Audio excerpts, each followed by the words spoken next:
Wudu adalah salah satu syarat sahnya sholat. Jadi kita harus tahu hal-hal yang bisa menghilangkan kesucian kita. Nah, di video kali ini kita akan belajar bersama tentang apa saja yang membatalkan wudu berdasarkan dalil-dalil dari Al-Quran dan hadis. Yuk, simak video ini sampai habis.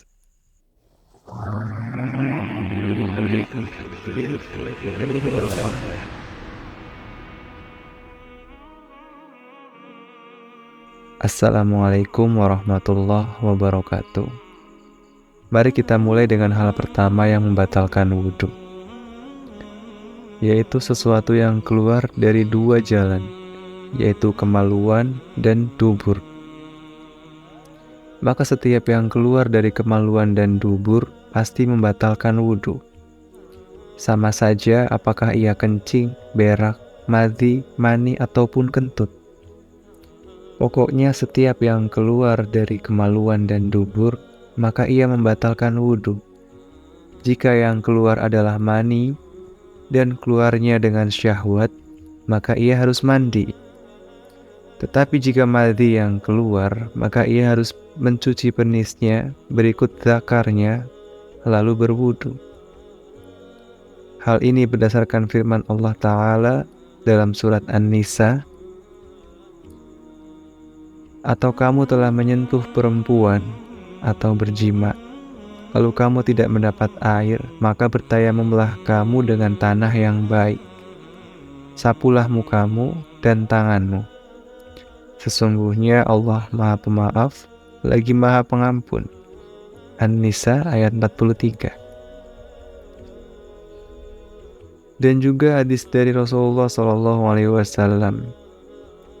Dari Aisyah radhiyallahu anha berkata, jika Rasulullah SAW hendak tidur dalam keadaan junub setelah berjima, bersetubuh, beliau SAW berwudu seperti wudu untuk sholat. Hadis riwayat Al-Bukhari nomor 283 dan Muslim nomor 305. Hal kedua yang membatalkan wudu adalah tidur nyenyak, yang mana bila berhadas ia tidak menyadarinya. Tetapi jika tidur ringan yang mana ia bisa menyadari bila berhadas, maka hal itu tidak membatalkan wudu. Dalam hal ini tidak ada bedanya apakah posisi tidurnya dengan bersandar, duduk dengan bersandar, ataupun duduk tanpa bersandar. Yang penting hatinya masih sadar, yang mana jika berhadas ia bisa merasakannya. Jika tidurnya sampai tidak merasakan jika dia berhadas, maka ia wajib wudu kembali. Tidur sendiri sebenarnya tidak membatalkan wudu, tetapi padanya ada kemungkinan terjadi hal-hal yang membatalkan wudu. Maka jika kemungkinan itu bisa tertanggulangi, yang mana ia bisa merasa jika berhadas, maka wudunya tidak batal karenanya. Dalil bahwa tidur itu sendiri tidak membatalkan wudu yaitu bahwa tidur ringan itu tidaklah membatalkan wudu. Sekiranya tidur itu membatalkan wudu, tentulah banyak ataupun sedikit tetap membatalkan wudu. Sebagaimana halnya kencing itu membatalkan wudu, baik sedikit ataupun banyak. Hal ini berdasarkan hadis dari Rasulullah SAW dari Anas bin Malik radhiyallahu anhu berkata, jika Nabi SAW duduk untuk sholat, beliau meletakkan tangan kanannya di atas tangan kirinya dan mengangkat pandangannya ke langit. Dan beliau melakukan hal itu di setiap sholat. Dan beliau memerintahkan kami jika tertidur dari sholat agar berwudu. Hadis riwayat Abu Dawud nomor 756 dan disahihkan oleh Syekh Albani dalam Sahih Abu Dawud. Hal ketiga yang membatalkan wudu adalah makan daging onta. Jika seseorang makan daging onta, baik jantan maupun betina, maka wudunya batal. Karena hadis dari Rasulullah riwayat Jabir bin Samurah bahwa ia bertanya, apakah kami harus berwudu setelah makan daging kambing? Beliau Rasulullah menjawab, jika kamu berkehendak. Kemudian Jabir bertanya lagi, apakah kami harus berwudu dari daging onta? Kemudian Rasulullah menjawab, "Iya." Hadis riwayat Muslim. Nabi menyebutkan bahwa wudhu dari makan daging kambing dikembalikan pada kehendak masing-masing. Menjadi dalil bahwa wudhu dari makan daging onta tidak diserahkan kepada kehendak manusia, melainkan ia suatu keharusan baik daging mentah maupun matang, dan tidak ada bedanya apakah dagingnya merah ataupun tidak. Jadi, memakan daging bagian perut, lambung, hati, paru-paru, lemak, dan sebagainya serta semua tubuh onta adalah membatalkan wudhu, karena Rasulullah tidak merincinya, padahal beliau tahu bahwa sebagian orang memakan yang ini dan yang lainnya makan yang itu.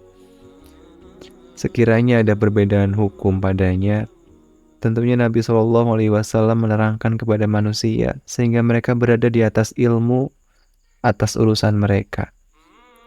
Juga kita tidak mengetahui dalam syariat Islam ada perbedaan hukum pada masing-masing anggota badan pada satu hewan. Yang ada adalah apakah ia halal atau haram, apakah ia mewajibkan wudhu atau tidak. Adapun sebagian anggotanya ada hukum tersendiri dan lainnya juga begitu.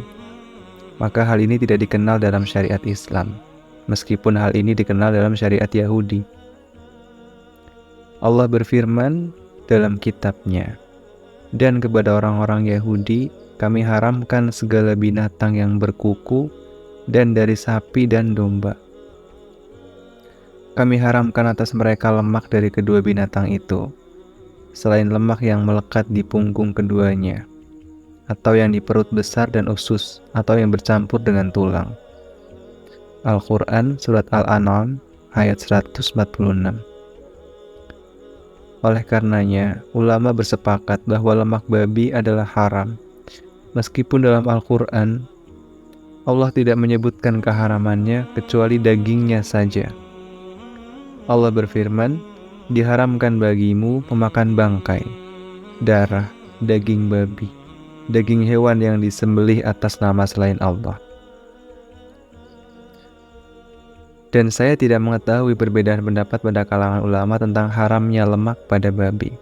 Oleh karenanya kami katakan, daging onta yang disebutkan masuk juga di dalamnya lemak, lambung, perut, dan sebagainya. Nah, itulah 3 hal yang membatalkan wudhu yang kita bahas di video ini. Semoga kita bisa mengamalkannya dengan benar dan sesuai dengan sunnah Rasulullah SAW.